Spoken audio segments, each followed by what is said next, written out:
सीखेंगे अकाउंटिंग के बारे में, और अकाउंटिंग की पूरी डिटेल हम पढ़ेंगे।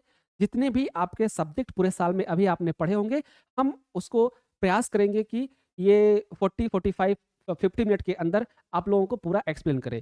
तो ये वीडियो थोड़ा-सा लंबा होगा, आप लोग ध्यान से देखिएगा, पूरा एक्सप्लेनेशन आपको दिया जाएगा, थोड़ा लंबा हो सकता है। चलिए स्टार्ट करते हैं। आप लोगों को दिखाई दे रहा होगा थोड़ा-सा? ओके, स्टार्ट करते हैं हम लोग अपना ये अकाउंटिंग। फर्स्ट क्वेश्चन है आपका मीनिंग ऑफ अकाउंटिंग। ये क्वेश्चन आपको ज़रूर एग्जाम में पूछा जाएगा कि मीनिंग ऑफ अकाउंटिंग, अकाउंटिंग का मतलब क्या, अर्थ क्या है, मीनिंग क्या है। जो मैं बताने वाला हूँ वो एग्जाम में 100% आएगा, ये आप नोट कर लीजिए। क्लियर? तो ध्यान से समझिए और पॉइंट में लिखिएगा। इसलिए हमने आपको 50 वर्ड के आसपास क्वेश्चन मैं आपको समझाने वाला हूँ, मतलब कि हर पॉइंट का 50 वर्ड का क्वेश्चन आपको समझाने वाला हूँ। इस 50 वर्ड से आप लगभग 200 तक क्वेश्चन बना सकते हो। क्लियर? तो फर्स्ट हमारा क्वेश्चन है मीनिंग ऑफ अकाउंटिंग। ठीक है, अकाउंटिंग क्या होती है, अकाउंटिंग का अर्थ क्या होता है। तो accounting is the systematic process of the identifying. Accounting क्या होता है, accounting is the systematic process of identifying, recording, classifying and summarising financial transaction of a business. Meaning क्या होती है, चलिए देखते हैं। Accounting is the systematic process of identifying, recording, classifying and summarising financial transaction of a business. Clear?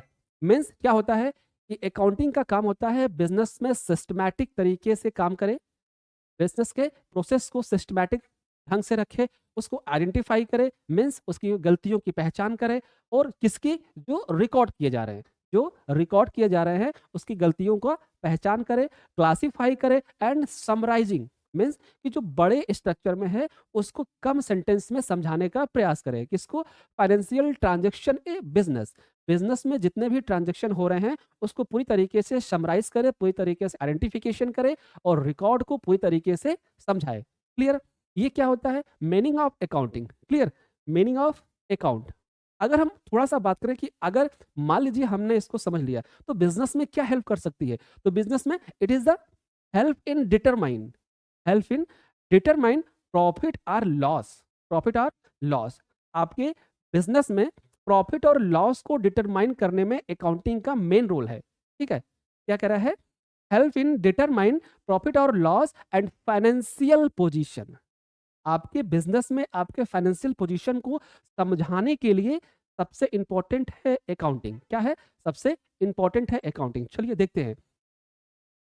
Accounting provide useful information to owner, creditors and government decision making process and ensure the financial management of business।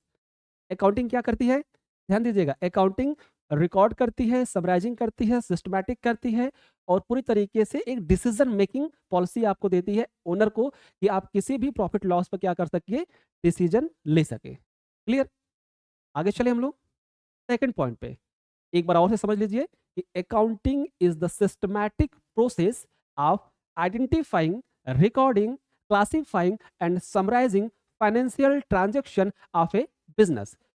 किसी भी business में accounting का काम क्या है, किसी भी business में अकाउंटिंग का काम है किए गए ट्रांजैक्शन को रिकॉर्ड करना, उसको समराइज करना, क्लासिफाई करना एंड आइडेंटिफाई करना, कि मीन्स कि गलत है या सही है। क्लियर? चलिए नेक्स्ट हम बात करते हैं ऑब्जेक्टिव ऑफ अकाउंटिंग। अकाउंटिंग का उद्देश्य क्या है, समझिए। सबसे इंपॉर्टेंट फैक्टर है कि क्या ऑब्जेक्ट क्या है, उद्देश्य क्या है, क्यों अकाउंटिंग किया जाए। तो एक सेंटेंस में हम समझ सकते हैं कि main object of accounting are to keep systematic record and transaction. Clear?